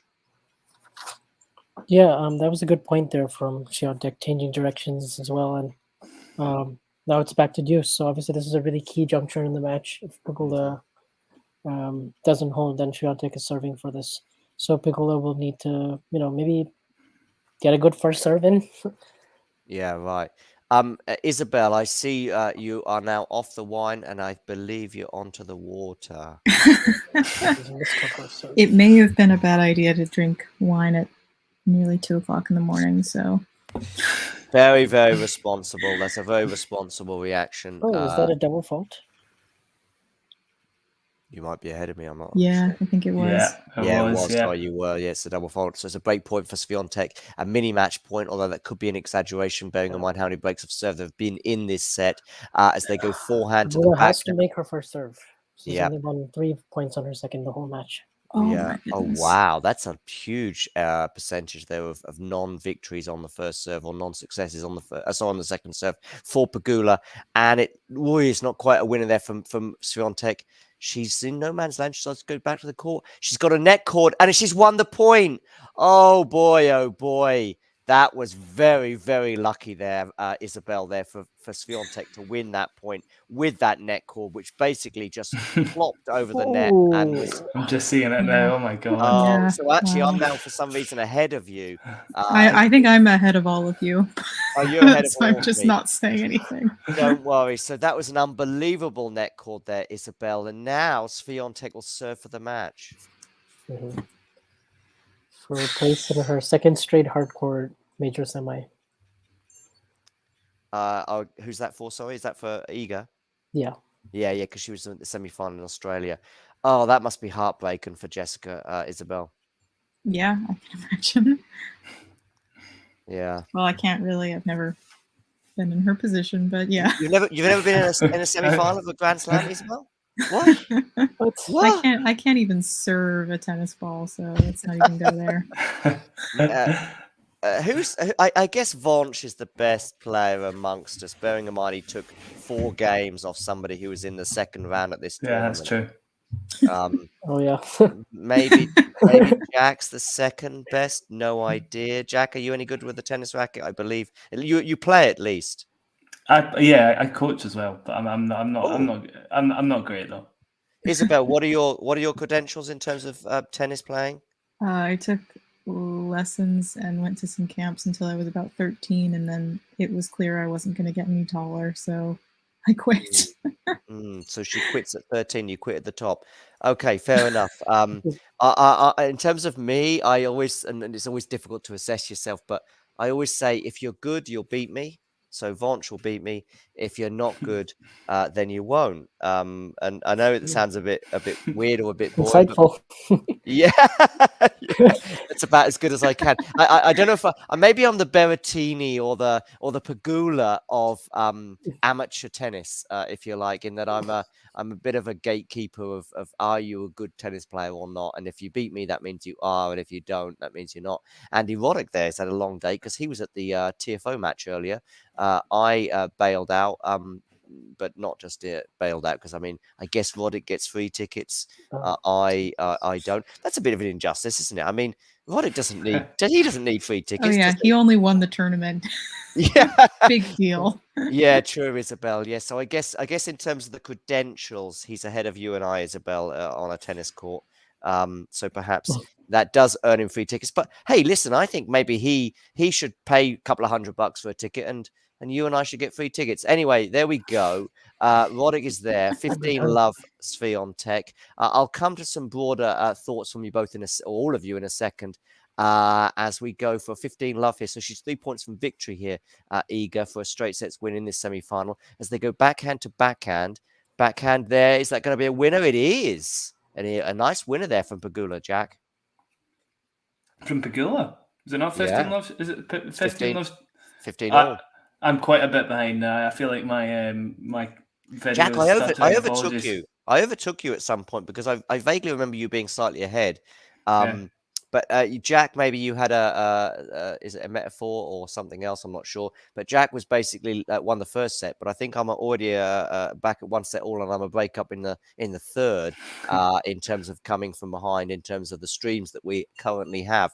Anyway, it's 15 all. I'll come to you in a second, Jack, for some sort of thoughts in general. As Pegula brings up 15-30, so Swiatek is serving for the match. I should just reiterate that. But it's 15-30, and we've seen so many breaks of serve in this set. I guess it wouldn't be a surprise if Pegula does manage. Are we gonna go to a tie break here with about 6 or 8 breaks of serve in this set? Let me just talk us through this point, and if it goes to 30 all, I'll come to someone randomly. If it goes 15-40, I'll stick with it. Okay, so Iga's serving here, second serve for Pegula to look at, 15-30. Iga serving for the match here, but it's 15-30. Here we go. Second serve. Pegula on the baseline. Oh, your God. Oh, your God. What have you seen? Well, I'll tell you what you've seen. You have seen something from Pegula? No. You've seen something from Swiatek? No. You've seen something from Pegula? No. You've seen something from someone? It's 15-40. Isabel, explain your oh, your God. Is it because basically are we going to see another break of serve? I'm just seeing Iga get a little angrier. Okay. Iga losing her angelic sort of appearance, if you like, in terms of tennis. Oh, yeah, right. I see what you mean. Yeah. 15-40. By the way, another side note, Go on, Vonch. when they played in Miami, Iga was serving for the match at 6-2, 5-4, and got broken at 2 match points. So this would follow that same pattern. Albeit that she still went on to win 7-5. 7-5. Right? Yeah. 7-5, yeah. Iga I mean, 30, I still trust her to close it out in straight sets. I don't even think a tie break, to be honest. I mean, how many times has Pegula held serve this set? Once. Twice or once. Oh, just once. Yeah. Mm-hmm. But Iga, go on, Isabel. Tell us what you're going. Oh God. I mean, it's already over. I'll just let you watch it. Tell us, because we'll give us some analysis. Then you're going. Oh God, because Pegula broke her. Yeah, it's 5 all. Yeah, Iga just hit long, and she does not look happy. No, and it's the forehand again going on. As finally we see the New York crowd responding to their home girl, if you like. It's 6-3, 5 all. We've had 10 games in this second set, 8 breaks of serve. I'm like Jack, and I think Vonch as well. Correct me if I'm wrong, Vonch, but I still feel as though Iga's going to win this in straight sets. In fact, what was the score in Miami? Was it 6-2, 7-5? Yeah. So I still feel as though this will end up being 7-5, actually, rather than the tie break that I suggested it could happen with a bunch of breaks of serve. The only time Pegula has held serve in this is at 2 all, so just one service hold. I guess it's 1 hold of serve each. Yes. Yeah. And 4 breaks each. Yeah, right. So 4 breaks each. Yeah, 1 serve each. Although Pegula has got 15 love. A little bit surprised Swiatek took that on her backhand. Yeah, she sort of looked like she took a step to the right to get it on her backhand. Yeah. Like a second serve she could have returned, she should have made. As she goes long on backhand there, so it's now at least where I am. Probably Isabel is already into the 3rd set because she's about 2 weeks ahead of us. But nice backhand down the line. Yeah, no, it went. If it's the backhand I'm thinking of, it went long from Swiatek. Oh, okay. Wait, then I took my eyes off early. Oh. Never mind.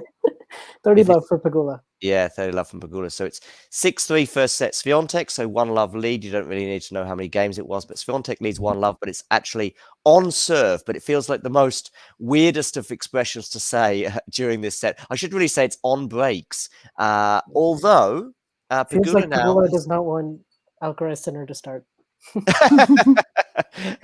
Feels like she's not thinking about Jack. That's for sure. Although Vonch, so by the way, just let's go off at a tangent somewhat. You're going to do a podcast after the Sinner Alcaraz match. Is that right, Jack? That's oh no, there we go. Yes, Vance is actually going to be on the podcast. You're going to do it after the match is over? Mm-hmm. Yeah. You're gonna be up Jack until like is a 5 in night the morning. owl. I think I Massive honestly respect. think it'll be later than 5. I think because I'll have to Oh my edit it and goodness. get it out. So I'm resigned to my fate. Though it's fine. Jack, you edit. Oh, good for you. Yeah, I do. Yeah, I try and make it something digestible. I guess there's not much to it, but it takes a bit of time. So No worries, no worries. Okay, so it's 40-15 here, so double game point. I would normally naturally say 2 game points, by the way, but I'm looking at my TV screen where they often say double, so maybe that's an Americanism. Don't know. Anyway, backhand to the forehand of Jessica Pegula, to the forehand of Iga. Again, it's on the forehand for Iga, and it's finally, for Iga's point of view at least, she wins that point. In other words, she had it sit up for her quite nicely, Iga did, but we've seen so many times the ball sat up nicely for her, and she couldn't take advantage of it. But on this occasion, she did. It's still game point Pegula, though, so it's 40-30 to the American as she looks to try and take a 6-5 lead in this second set. Forehand winners there for Iga's double the amount of Pegula. Anyway, I'll talk to this point. 40-30. Here we go. Second serve, though, because she goes long on the first. Still game point for Pegula. Here we go. To the forehand of Iga. Good return there from Iga. Iga on the forehand again. Now the forehand of Pegula just goes over the net. Backhand. Has she got it over the net? She has. Oh, wow, this is turning into a bit of a bizarre point, but actually, finally, Iga wins it. So it's on deuce now. 5-all in the second set. Deuce. this has been a scrappy match, I gotta say. Has Yeah. it been? I mean, sometimes it's difficult when you're really sort of watching it in the manner that I am, and you're sort of talking through point by point. And has it been as scrappy as it seems, Jack?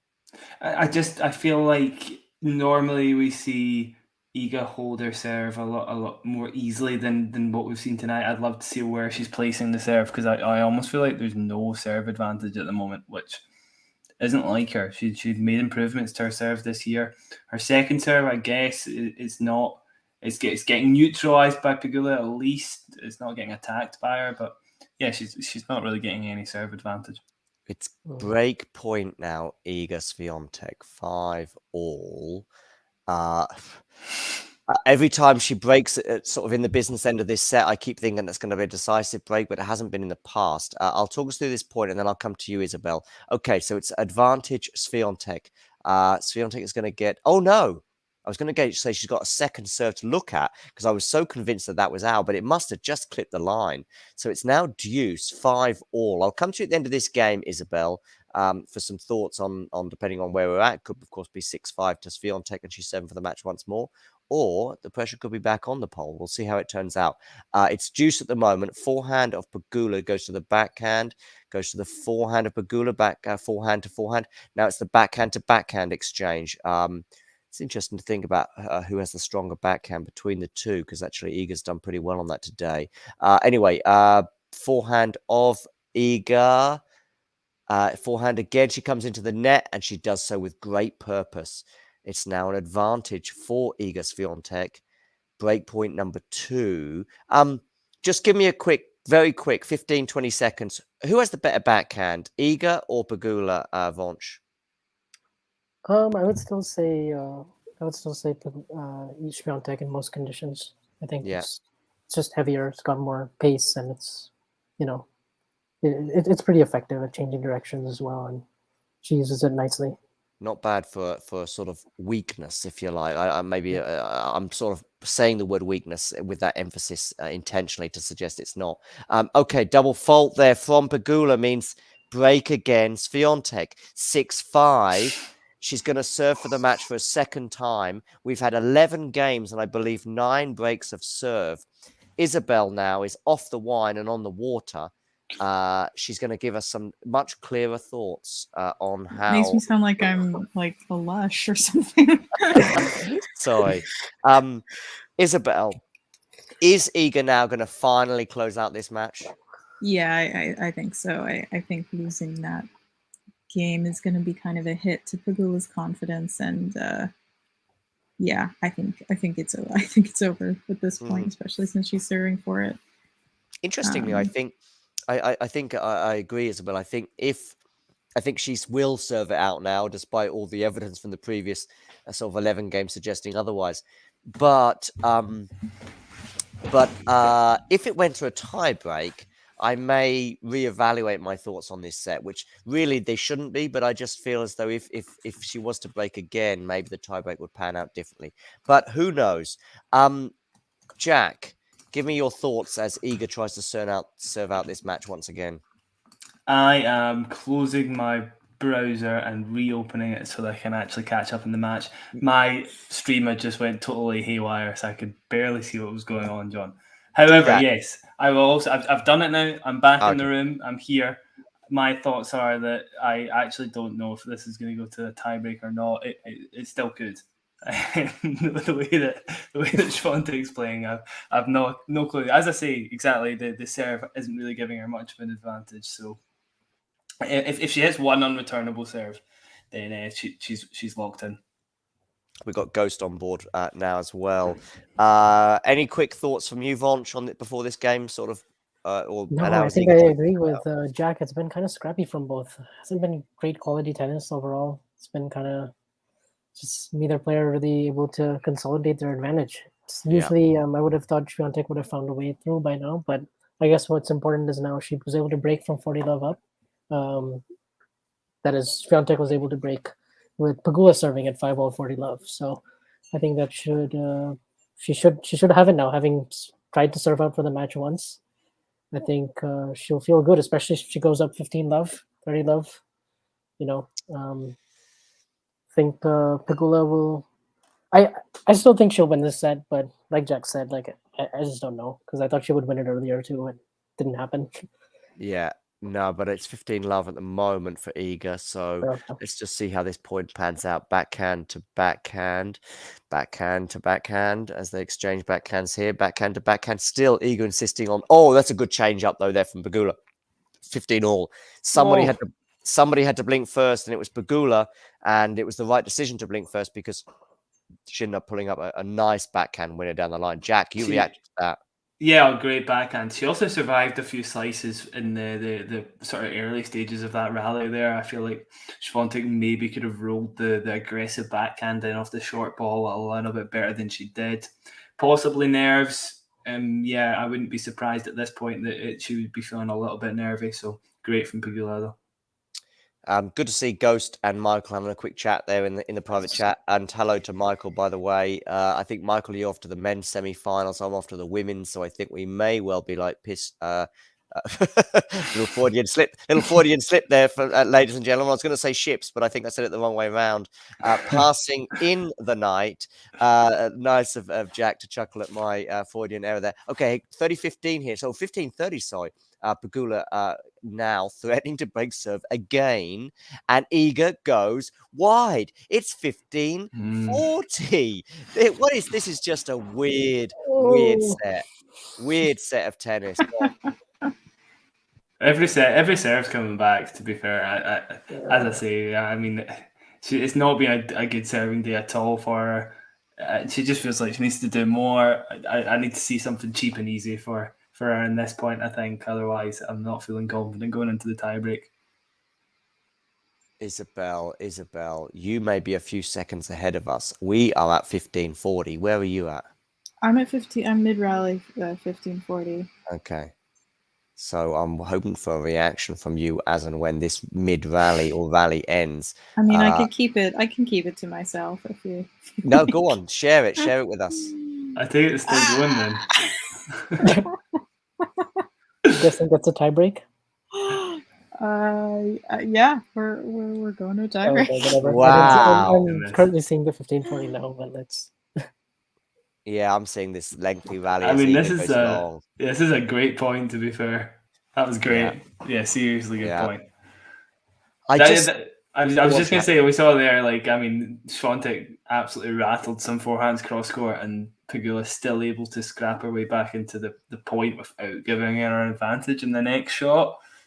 Yeah, that was a nice squash shot to get back in neutral. Nice. Yeah, exactly. Yeah, it was great. So at the same time, I would expect Swiatek to deal with a sort of no pace ball like that a little bit better. Maybe hug it a bit closer to the sideline. So Yeah, I think she's feeling it. Definitely a bit nervy. Yeah, a couple of good points in that game though from Pegula, 15 Yeah. and now this one. So yeah, the crowd probably willing her on now a bit. Although I can't really hear the volume, so I don't know how much. I can see the images. They are getting into it, the New York crowd, obviously, with the home player. As Iga goes quite big on the backhand, and it actually ends up helping her win the point. Unsurprisingly, a mini break. Are we just going to see, we've seen 10 breaks of serve out of 12 games. Are we going to see a similar stat regarding, mini breaks don't even mean anything, really, bearing in mind how this set has panned out. With so many breaks of serve. I'll talk us through this first point, and then I'll come to you, Vonch, on some thoughts. It'll either be 1-1 or 2-love for Swiatek. She has a 1-love lead at the moment. Swiatek serves to the backhand, and now on the backhand, and now on the forehand of Iga to the forehand of Jessica Pegula. It's a good forehand from her. Should put in charge of the point. Not quite really. Is probably now maybe Iga's in charge of this point. It's a fairly lengthy, another lengthy rally from them, is it? Yes, it is. It continues. This rally must be now over 10 shots. Backhand goes wide though from Iga. 1-1. So we've had 2 mini breaks of serve in this particular tie break. Vonch, what a weird set of tennis. Very weird. Neither player been able to serve well. Neither player getting easy, cheap points. It's just been kind of a slogfest, grinding, and just neither player is looking really confident at the moment. So I guess Pegula looking more confident of the two, having broken, but still, sheesh. This is credit to Jess. To be fair, she's making it as sluggy a slugfest as possible. Yep, and Swiatek clearly feeling the nerves of getting over the line for sure. Now she is. I think I thought at 6-5 with Swiatek serving for the match for the second time. I thought, okay, now that she had one chance to do it, but she didn't take that, and I thought that would be it. And I have to say that it's now 2-1 Jessica Pegula. So I've had three serves, 3 breaks of serve, so to speak, in this tie break. As Iga, I think, nets there. I do think that perhaps now it was always Swiatek breaking and then having an advantage and then getting broken back and so on and so forth. Or it felt that way. And now we've gone into this tie break. I think a slugfest suits Jessica more, Vonch.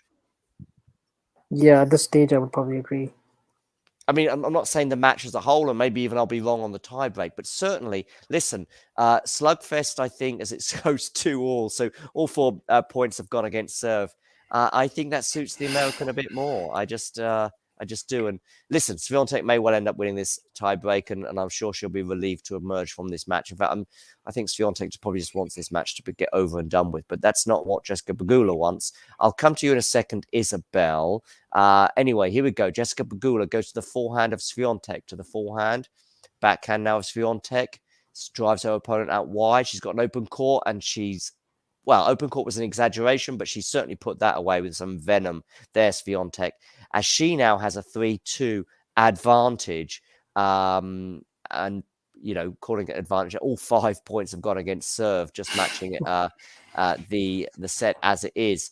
Now she has this advantage, 3-2, Isabel. Is Iga going to sort of take this tiebreak by the bull of the horns, or by the horn of the bulls, or whatever the expression is? You know what I mean. Is it bull of the horns? What is it? What is that expression? Take the bull by the horns. Thank you very much. Thank you for the. Are you jet lagged, John? No, I'm too beer lagged. Too many honey juices. Too many honey juices, yeah. Yeah, no, actually, I laid off the honey juice, but that will come, no doubt, particularly tomorrow night. But listen, 4-2 now, Swiatek. She's going to take this, right, Isabel? Yeah, I imagine so. I think a tie break suits her better than if they continue to play games. I think if they played another setting like games, really, I think, or another set. I'm pretty tired. I don't know what I'm talking about either. It's 2:00 in the morning. Thanks for hanging. It's going to be a downhill climb for Jessica. Thanks for hanging in there. So if it's 2:05 in the morning where you and Jack are, and it is, I just have to check the clock, 9:05 in the evening where I am. What is it where you are, Vonch? It's 6:05, so you're 3 hours. Oh, so 3 hours difference. Yeah. Okay.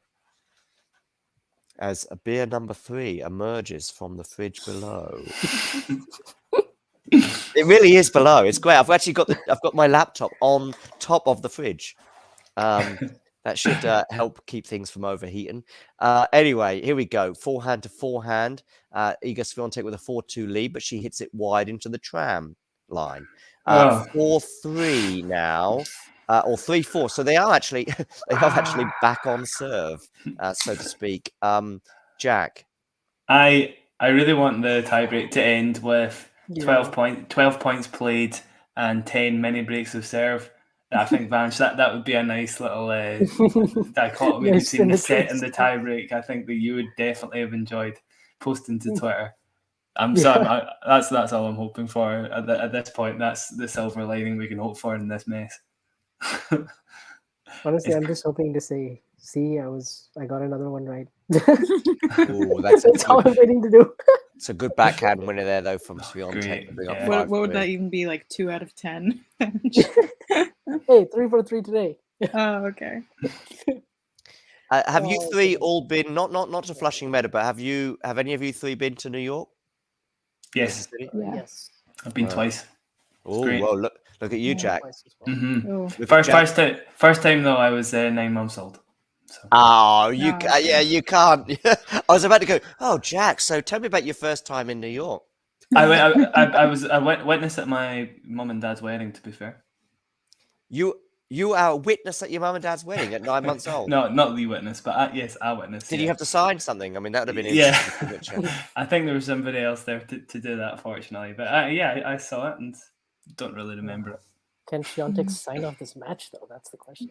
Nice. 5-4 Swiatek right now. She's serving at 5-4 up in the tiebreak. Backhand of Pegula to the backhand of Swiatek to the forehand of Pegula to the forehand of Swiatek as they go sort of through the middle of the court. But now slightly pushed out wide now Pegula, and that's a good change up there, so to speak, in terms of direction from Iga. Is she going to win this point? She is. She kept her cool nicely there. Hand goes aloft. 6-4 now. So it's 2 match points for Iga Swiatek in a set that's felt like it started last week and is finishing about now. 6-4, Iga Swiatek. Let's see. The crowd are clapping. They're enjoying the tennis they're seeing. 6-4. I'll talk us through this point because it could well be decisive. Iga now with 2 match points. Iga to serve. She's going to get the first serve in. She's composing herself. Ball up goes the ball. No, it doesn't because she brings it back down and goes for the second attempt. She's going to get the first serve in. It clips the net cord. So I think it's probably a first serve again. Yeah, looks like it. 4. All of us got the volume down, but it seemed to land in, but our eyes can deceive us. Okay, here we go. Now it's going to be a second serve because the first serve goes long. Here we go. Jessica, what's she thinking? Is she going to produce a winner off this return? It's going to be a second serve. She sort of maneuvers herself to give herself a forehand. Backhand to backhand. Still on the backhand. Now forehand of Iga. It's a nice change up there. Okay. Iga's got it. Game, set, match to the pole. She'll be relieved. She throws a racket on the ground in elation because that was a real battle, that second set there. She does do it in straight sets. Jessica Pegula wasn't quite good enough on the day. Isabel, I'll come to you in a second, but first of all, Jack, what are your thoughts on Iga Swiatek winning that match?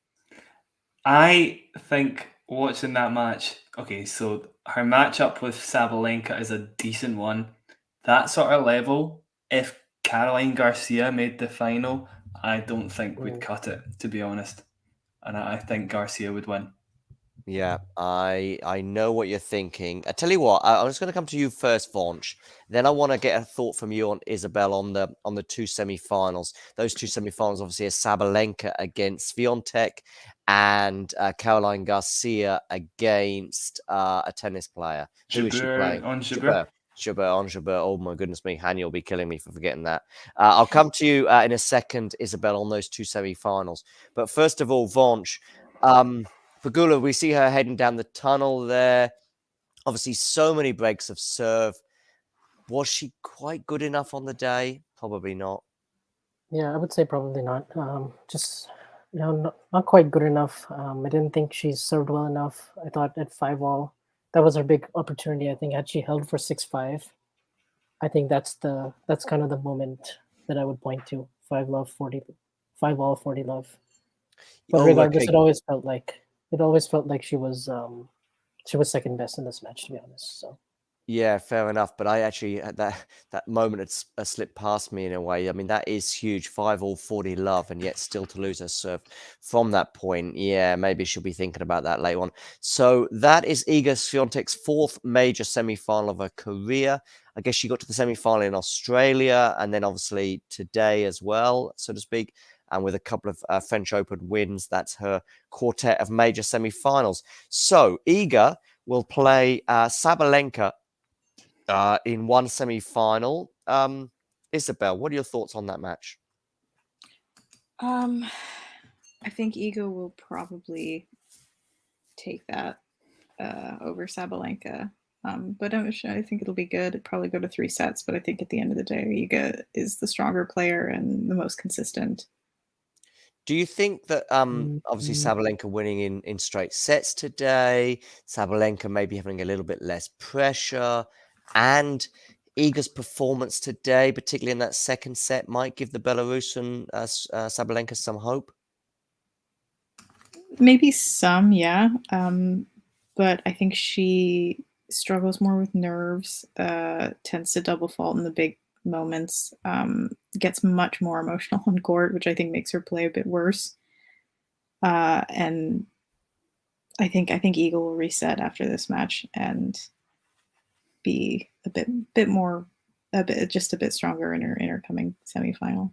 Yeah, fair enough. So the other semi-final, Isabel, is going to be Ons Jabeur against Caroline Garcia. I think they're head-to-head. In juniors, by the way, is 4 victories for Ons Jabeur to 0 from Garcia. Caroline. Really? So Wow. they played each other 6. They met So 4 I've gone times in I've gone off. juniors. I've gone off at a tangent, a strange tangent, to mention their juniors record. No, which it's is 4. interesting. Yeah, so it's 6-0 in all, basically, including all matches between the two. And yet, Isabel, the feeling is probably that Garcia was the favourite. It's possible. Well, that's okay. That's my feeling. Sorry, I'm imposing my feeling on the pod. But my feeling is that Garcia was the favourite despite that head-to-head record. Your feeling is maybe different.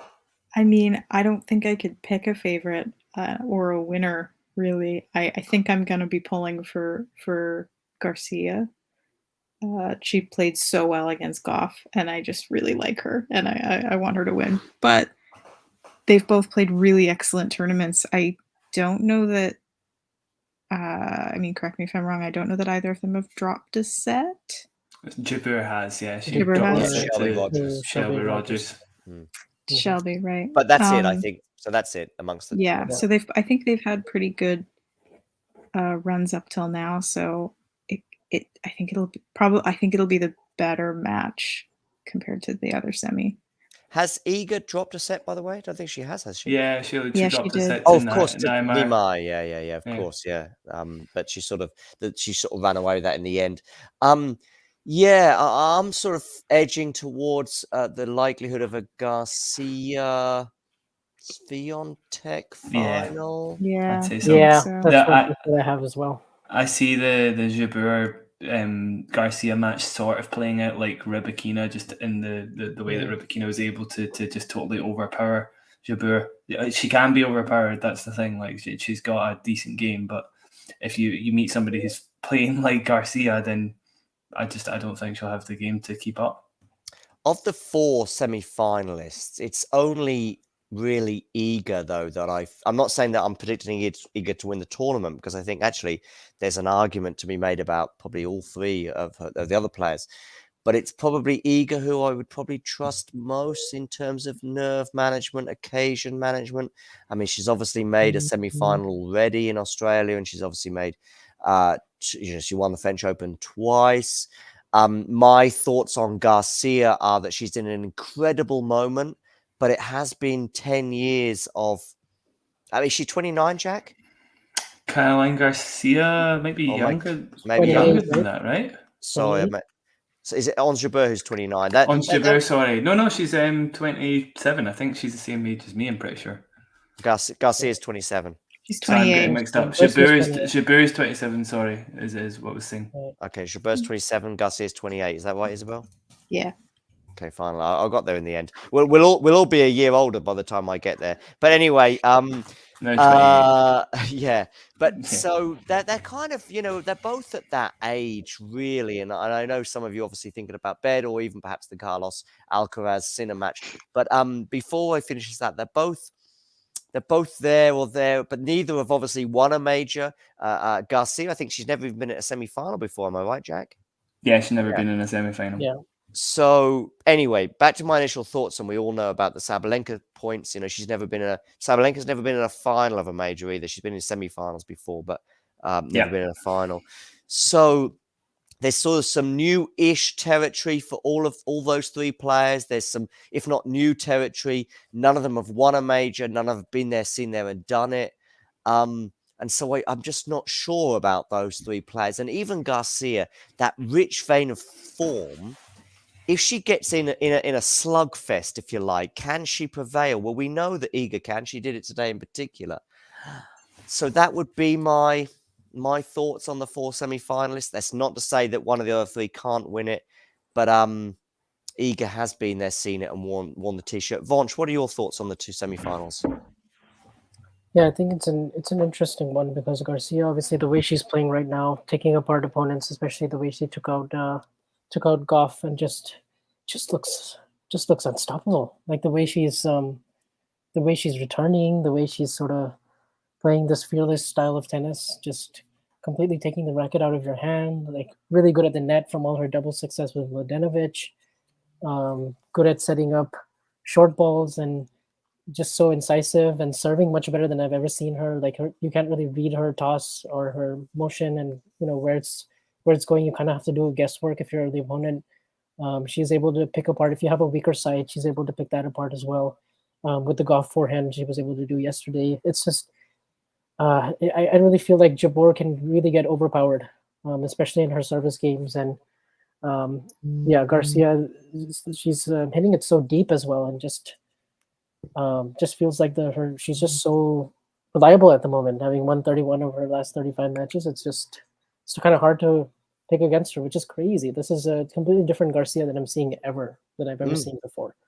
Absolutely. She's just carried that momentum forward. And interestingly, maybe the occasion won't get to her because never been in a semifinal, so she could just kind of swing free. Whereas Jabeur, I felt like got really tight towards the end of the match against Tomljanovic. She did, yeah, she did. She made a lot of unforced errors from 3-1 up. Isabel, I know it's 2:20 in the morning where you are, but I'm just going to give you one final question. Of the 4 semi-finalists, where we've got Garcia, Swiatek, Sabalenka, and Ons Jabeur, of the outsider, is it Jabeur? Is it Sabalenka for you, or who is it? The outsider. I mean, who's the least likely to win the title amongst those 4? Would you say? Least likely, I think, is Sabalenka. Okay. Just don't seem to trust the Belarusian, I guess. I think it's a really good.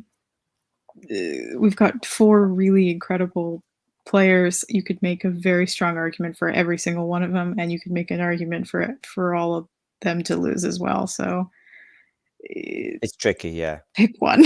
Yeah, absolutely. Listen, everybody, Isabel, especially because it's 2:20 in the morning where you are, Vonch and Jack. So just checking the spelling on my name there. It does say John Silk. I wasn't sure if I put double L in the middle of my. I think you're the one who needs to go to bed, John. Yeah, maybe. I like the way you say my name, John. It's like very French. It's like Vonch. Yeah, you know what? I tend to. But is it Vonch? Is it Vanch? It's somewhere in between, right? It's not Vanch, and it's actually not you can keep calling me Vonch. I like it. I think I've been trying to. We've obviously been speaking for a couple of weeks now. I've been trying to improve it, but That's fine. yeah, it's somewhere between the two. I think we've got Vanch, which is my natural go-to, but then I've gone all French on you and gone Vanch, and really it's somewhere in between. Hopefully one day I'll get it right. But listen, in the meantime, Jack, Vanch, and Isabel. Thanks for joining me, and rest up easy, but obviously not for Jack and Vonch, who'll be enjoying the upcoming match between Carlos Alcaraz and who's he playing? Yannick Sinner. Yeah, thanks, Isabel. And Yannick Sinner. So, Isabel, they're the most alert of all of us, despite the early hours of the morning, as it is in the UK. And of course, Jack and Vonch will be having a podcast for you all to listen to in a few hours once Jack has obviously edited that and managed to stay awake throughout the night. Listen, thanks, guys. And Tennis World, thanks for stopping by. See you all soon. See you later, Jim. Thank you. Right. Take care.